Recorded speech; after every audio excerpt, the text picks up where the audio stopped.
See? Not stars. They're doors. Doors to... To everywhere. All that's left is the choosing. Hello everyone, it's Leon here, and I am joined by... Phil. And Joel. Joel. Pointed at me, but we started well. Started off thunder. with a good start. Yeah. We've all finished Bioshock Infinite, and we're all fairly enraptured. With the Oh, ending. there it is. I'm in Colombia by it. But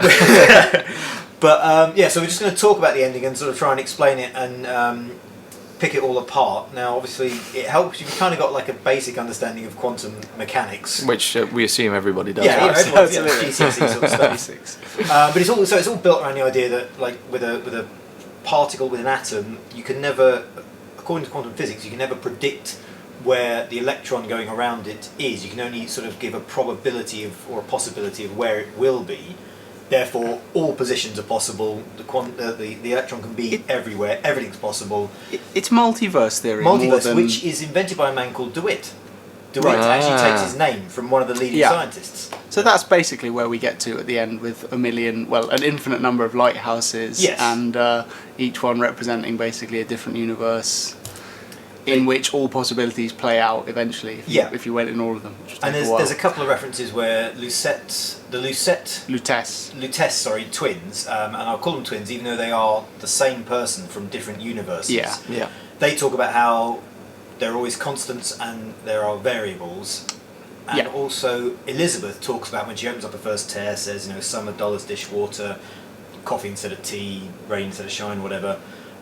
So a lot of these universes, the differences are minor, and she says at the end there's always a tower, there's always a man, there's always a city, and these things are always set in stone, and there are little variables that don't make much difference. But in any universe where Booker exists, the possibility for Comstock is there, which is why Booker has to die at the end. Because So should we run through exactly what happens and then we can pick it apart? Let's do it. So the timeline is that Booker is a war hero and a Pinkerton agent. He's been a bad man, and at one point in his life he is given the option to have a baptism, or he seeks it out to try and remove his guilt. Now this is one of the points at which the world splits, where in one world he doesn't take the baptism. He stays as Booker DeWitt, falls into gambling and drinking, has a daughter named Anna, who will leave there for a second. In the world where he takes the baptism, he becomes Comstock, because the things he's done doesn't go away, but religion kind of absolves him of his guilt, and then he becomes this very pious religious leader, and I think increasingly sees the bad things he's done as necessary, because he no longer has to feel guilty about them, they're just things he's done. Mm-hmm. He then meets Lutece. I keep saying Lucette. Lutece. He meets the female Rosalind Lutece, who has the ability to create tears into other worlds, and he uses this to create his visions and prophecies that then generate his sort of power base, and also helps him build Columbia, which uses... Yeah, she makes the technology that that helps allows it float somehow. cities to float, Rosalind then passes along knowledge that she's made contact with Robert, who is her in an alternate universe. That where she was born a man, or and Comstock goes, well, this is good, find out more about this. He wants to be able to travel through it, because he's been using the tears to look into the future, but that's made him sterile and aged him. He's riddled with cancer. One of the references in the game says that he's only like 38, despite looking like a wrinkly old man. Because he can't have his own kids, he wants an heir that he wants to carry on Columbia's work. So he goes into a world where he did have a daughter, which is all the worlds where Booker exists, having not become Comstock. Takes Elizabeth through a portal. In doing so, her little pinky gets pinched off, and that gives her the ability to control tears, because she's forever split between these two worlds. And then that's where the sort of game picks up. Booker is brought through into a world where Comstock exists, Yeah, so the twins / same person they realise that Comstock's a nutter, basically, and try and get a man there to stop him, essentially. Exactly. So they bring Booker through, which is where you find yourself on the boat at the beginning. You've been brought through into the alternate dimension. You basically have to stop him, essentially. Yes, and there's a quote from Rosalind saying that, you know, where the mind finds no memories, it struggles to create its own, or something. So Booker creates his own memories. Yeah, so you're in this world with a kind of hazy recollection of things that have happened in the previous dimension, and then you just play through the narrative from there until you get to the end, and then it transpires that you're the same person, and this is all revealed, and then the game stops really abruptly, and you're left there going, "Fuck, that really just happened." So that's why I played it again, the ending again at that point, and sort of filled it in. It's very Looper, I found. What the thing that fascinates me is I immediately started playing it again, and all the meanings of almost everything that's said changes. Like, suddenly all the talk is none of the language or the words change, but suddenly there's a different inference when you realise who everyone is. Yeah. There were a couple of things that I need to go back and play it again. So, for example, who kills the man of the lighthouse? The best interpretation I had was it was the twins kill the man in the lighthouse as a way to compel you to sit in the chair. If you look on the wall, there's a map with like the route of Columbia, and it says something about, there's a note that says something like he's coming, stop him, or something, C. So it looks like that guy has been left there to try and stop Booker. Yeah, because the coin flip where they mark down the head, that proves that you've been there like 100 times before, because every single time. Well, not you. A Booker, which is you. Yeah, as a game character. I mean, I love the idea that the theory suggests that then if you take the multiverse theory, then every time you die, the respawn is like another Booker. Yeah. The world splits at that point. One where you die and one where you don't, and then the respawn is the one where you don't. Yeah. Yeah. Which kind of makes sense in that it's after you've met her, when you die, Elizabeth's the one who brings you back. So it would make sense if she was pulling you through tears or into another. Did anyone notice as well? Like, so you pick a brooch. Yeah. Did anyone notice at the end that I've read on some formats supposedly she has the other one when she drowns you. But on my version of the game, she didn't have any brooch at all. But it kind of implies that your Elizabeth isn't there at the end. That's interesting. I can't remember now. No, I thought she had remember. the one that I picked out for her. I didn't notice on the first playthrough, but in the second playthrough, I immediately went back and restarted the last chapter just to see it all again. Yeah. And she didn't have a brooch at all. But the implication is that your Elizabeth isn't present. She's not there when she drowns. But there's loads of them there. Surely she's supposed to be one of them. But that's the thing. I think you're meant to think that, but the fact that she isn't wearing the brooch possibly implies. No, I honestly can't remember. But there can't be any Elizabeth. Yes, well, yeah, because it's not Elizabeth, is it? And it wouldn't. She wouldn't be in that dimension. She wouldn't probably look that way. Well, there is an element of Looper to it. Yeah. So if they kill Booker and the potential for him to become Comstock, then Elizabeth will never happen because Anna won't be kidnapped and then brainwashed and turned into Elizabeth. Yeah. So biologically there will be a person that's still Booker's daughter, but she'll be completely different. Yeah. She's from a completely different environment. Yeah, never pick she'll have a locks. pinky. Yeah, she'll have a pinky finger. Because there's a bit that's the end, and then there's the post credits bit where you wake up and you open a door and there's a baby, or you think there's a baby, but you don't know what's in there. So I guess that to me was a little bit like the end of Inception, where you go, has it worked? Is it all okay now? Yeah. But then you just don't know. You don't know if that's right. You don't get to see the baby or whatever. Yeah. I certainly interpret it in the way that it has worked. There is a baby there, and it's Anna, because at the very end there's the piano notes, and with every piano note, an Elizabeth just disappears.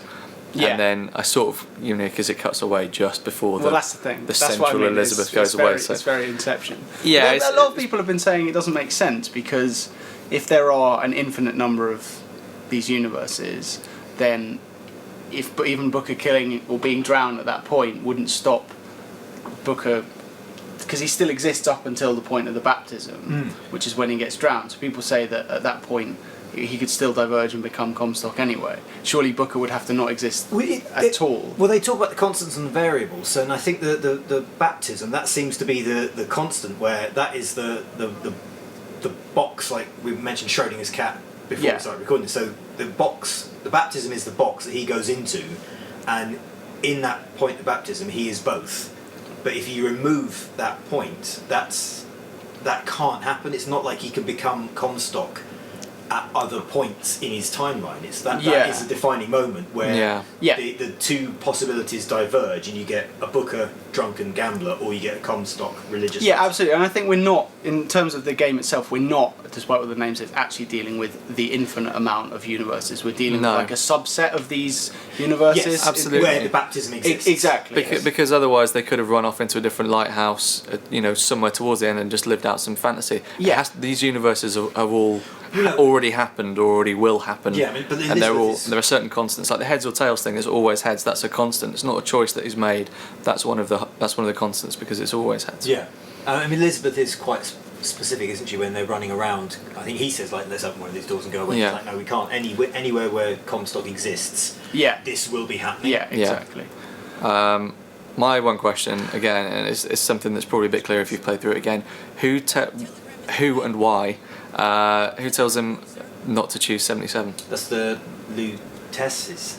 Yeah. Why does she tell him that? Because I'm guessing that numerous bookers have been through before, and they every time that something goes horribly wrong, they pass on a message: don't do this, don't do this. So there could have been numerous bookers that have gone through, and they could have been gone, don't go down that Well, presumably corridor. don't pick 77, because if you don't pick 77, you don't win the raffle. You don't get recognised as the false shepherd. Therefore, rescuing Elizabeth is going to be a lot easier because everyone isn't trying to kill you. Yeah, but they say don't alert Comstock to your presence. Exactly, yeah. and that's what alerts Comstock to your presence. Probably was the last booker. That was that he got to there, and he fucked that one up. But then why didn't they just send a message that said, "You're Comstock. Find Elizabeth, enter a tear at the baptism, and just cut out like 12 hours of gameplay here. Make the job easy for yourself, and do it that way." How would that do work? what, I don't know if that. I don't think that works. So rather than say don't choose 77, and that makes it like a little bit easier for half an hour, why not say, look, here's the deal. Bit of paper, same as before. It's like, okay, you're Comstock. You think you're Booker, you're Comstock. There's been a tear in the universe. The full plot exposition. You need to do this. You need to find Elizabeth, tell her to open a tear, go to the baptism, and drown yourself. Because that would be quite a lot to sort of believe. It's not just kind of like, don't have the chicken, it's not very nice. Alright, fine, I won't have the chicken. It's like, you are an evil man in alternate universes, and you need to kill yourself to save save the grown-up daughter that you Also, finding Comstock, finding out that he's Comstock, Comstock would still exist, so he'd still be trying to kill you, so it'd still make your job of getting Elizabeth just as difficult. Yeah, that's true. He's already killed, you'd at least know what to do. You'd know what to do a little bit better. Yeah, but it wouldn't solve all of your problems. Just imagine for If now, I was in someone that came situation. along, like, knocked on that door right now and delivered that message, a version of that message. I'd say fair enough. See you later, lads. And also, maybe this is to do with which are the constants and which are the variables. They say don't pick 77. He still does do that, so maybe that's one thing maybe that that's a can't be constant. changed. You know? So, yeah, it's not straightforward. I completely understand there probably are some holes you could pick with it, but by and large, it's fairly solid, I think. It's very solid. For a story that's that ambitious and that unique in gaming, it's surprisingly robust actually when you analyse it. Absolutely. What I want to do, and I will do this at some point, is play the whole game again. It's like watching Fight Club again. But that's what I've started doing, yes, because knowing that they're the same person. I want to know if it works. Yeah, I know, sorry guys. Spoiler warning. But that's what I'm doing. I'm about halfway through it now on a second playthrough, and all the voxophones mean something different. All the dialogue, all the conversations, everything that happens has another kind of level to it now, because you know who people are. Because there seem to be two instances in the game that I could identify instantly that might be problematic. One is when you find and kill or don't kill Slate in the Hall of Heroes. Now, because he knows what both of these people look like and who they both are. Yeah. So I don't know why he doesn't have any recognition of you. But maybe that. Did you kill him or not kill him? I didn't kill him, and then I found him in the mental home, and then I killed him. I did exactly the same. But he doesn't. He knows what you look like, and he knows what Comstock looks like. But Comstock is so radically altered by the tears that he's old and withered and riddled with tumours. So he wouldn't have made, and with the beard, he wouldn't have made the. I think that's part of the reason why they redesigned Comstock, because originally Comstock was a clean-shaven, very prim-looking man, and I guess that would have been harder to convince people that you would make the connection. But if someone puts a beard on, you don't automatically go, who the hell's that? So to win the beard. You do if you look like a 70-year-old Yeah, man. maybe. And the other bit is when you kill Comstock and you bash his head off the thing and kill him. How's that work? What do you mean? Because isn't there some sort of multiverse issue there where you're killing your different? It's like killing your past self stops your future self. Well, no, because killing your different self. There's no time travel. You have stepped into another universe in which you have grown up to become Comstock, and then you are killing that Comstock. I guess. There's no timelines. You and that Comstock will have existed separately all the way through. All you've done is step through a window that connected the two worlds. Yeah. So you haven't done anything that affects your But doesn't past. That's just. I was wondering this existence. because someone mentioned the nosebleeds. I was wondering why he has the nosebleeds. If it's just a symptom of cross-dimensional travel. So what happens is when you enter a world that you're not part of, and the brain goes, what's going on here? Tries to make memories to make you fit into that world, which is why you get the nosebleeds. You get one right at the beginning, I think, or you get one. Yeah, Sorry, I can't remember when you get your first one. It's not. Because Quite, when you it's come quite far through I into the think. world where you are the martyr for the Vox Populi, Yeah, which that's you it. haven't done, Yeah. and then he immediately has a nosebleed and suddenly starts to vaguely recollect what he's done. It's a bit like something like Quantum Leap, where if you enter into a world where you've not got the right memories, the brain just kind of trying to make something together, which is why he takes the "Give us a girl, wipe away the debt" story from when he handed over the baby. That becomes his mission. Yeah. Okay, so why does he hand over the baby? This is a question that's persisted for me. Well, he tries not to at the end. But No, it's but because why does he have a debt? To whom does he have a debt? gambling, just a massive gambling debt, and he's a drunkard. You see his desk, and at the end, his desk is covered with failed gambling tickets and bottles Yeah, of booze. but when he hands over the baby, the guy to whom he hands the baby says, The debt's paid. Mr. Comstock washes you of all your sins. so that was the one bit that really confused me. I think that's just. I don't know whether that's a literally like a spiritual thing. I think that's just a kind of. The Lutece is just saying. But if Maybe there's a bit of it's a poetic weird way of them licensing saying in thank there. you in a weird way. Or well, actually, but also, if we're thinking like- Comstock will pay off his debt. Comstock will pay off this massive debt that he needs to clear.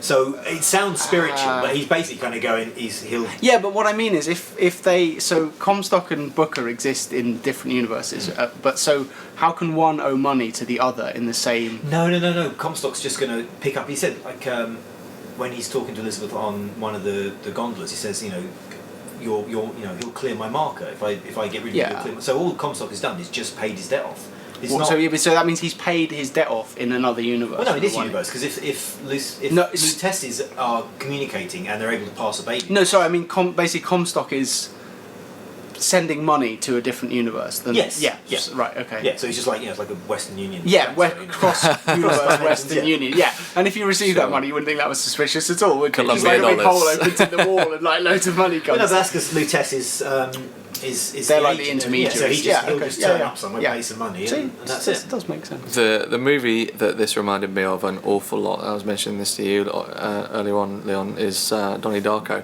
It's incredibly like Donnie Yeah. Darko, and I think in areas it actually does a better job of Yeah, I think explaining it probably what does. Yeah, what I've is going seen it on. for a while, so I can't. Without the tear in Donnie Darko is the aeroplane engine falling off. That causes a tear and it's split into two universes. Donnie Darko's left in an infinite loop of figuring out how to try and save the universe and what collection of random variables will solve the tear. Yeah, which is And in that instance, Roberta Sparrow, the woman who walks out in front of the car and writes this insane book, is the Lutece twins.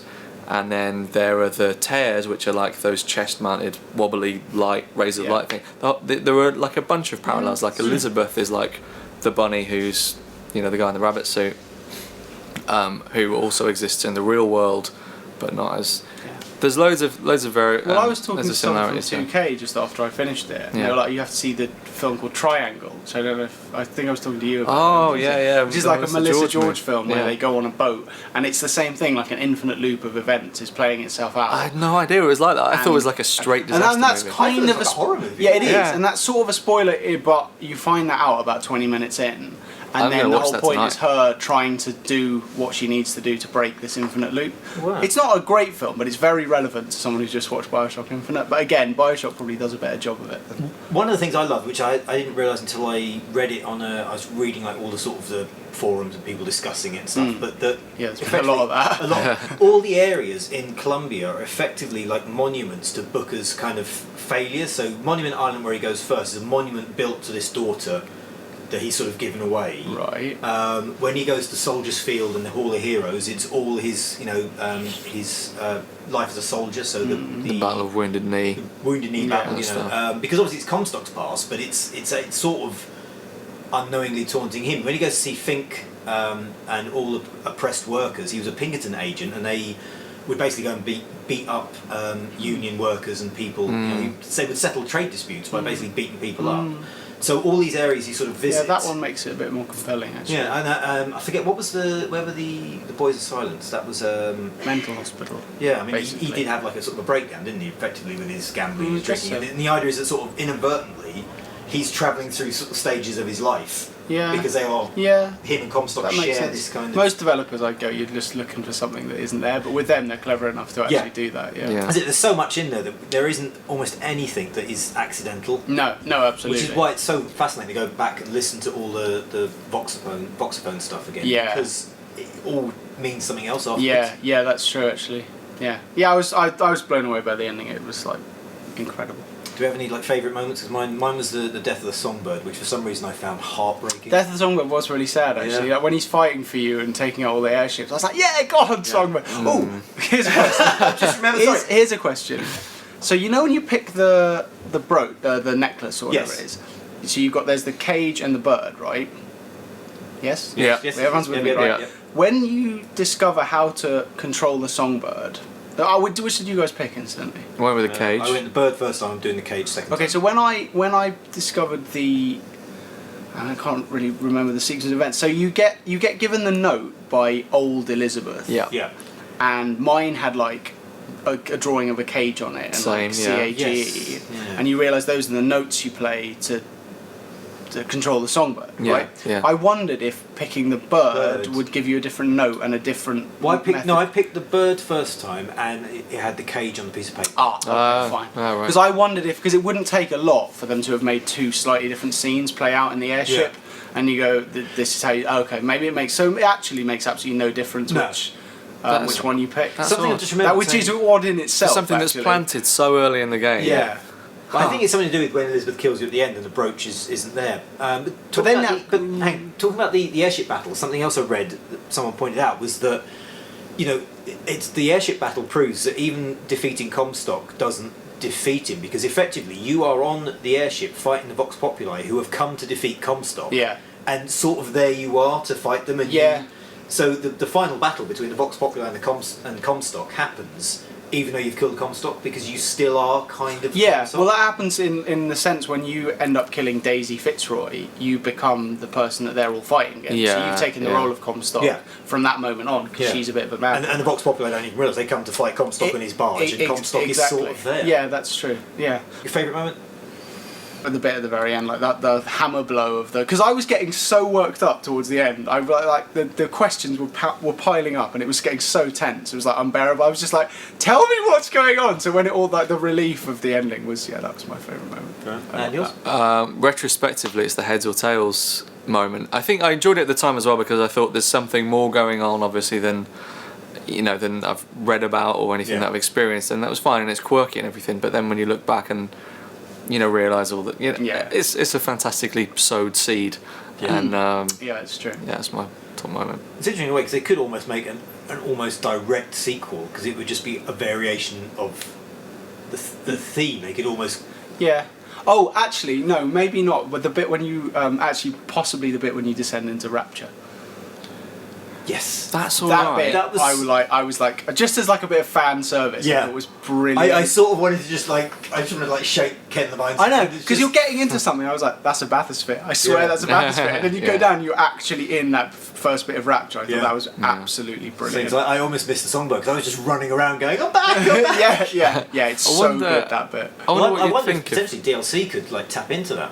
Yeah, maybe like a little Rapture adventure Yeah. or something. Yeah, that would be really good. Yeah, I just thought that was brilliant. I loved that. It made me smile big. Imagine if you'd never played Bioshock though, and you'd just be like, "Why am I down here? But What's this?" But Even They've most squandered people- this area. Most people who've never played it, you probably know about But Bioshock. she does You explain probably sort would. of, this is just one of these sort of possibilities, and It's great that bit kind of fuses all those worlds together, because up until like now, basically, no one really knew if they were in the same universe or Yeah. not, because they conceivably could have been just Yeah. times Well, apart. And the thing is, in Bioshock's the theory that ties Bioshock together is everything's possible. Everything could have happened. Exactly. System Shock is in there somewhere. Yeah, exactly. So it kind of unifies the whole franchise Yeah. in a really, really clever way. Anyway, we shall bring that to a close. That is the ending of Bioshock Infinite, thoroughly discussed. Yeah. Leave any comments if you've got any other theories of your own, and we'll speak to you guys later. Cheers, Bye. guys.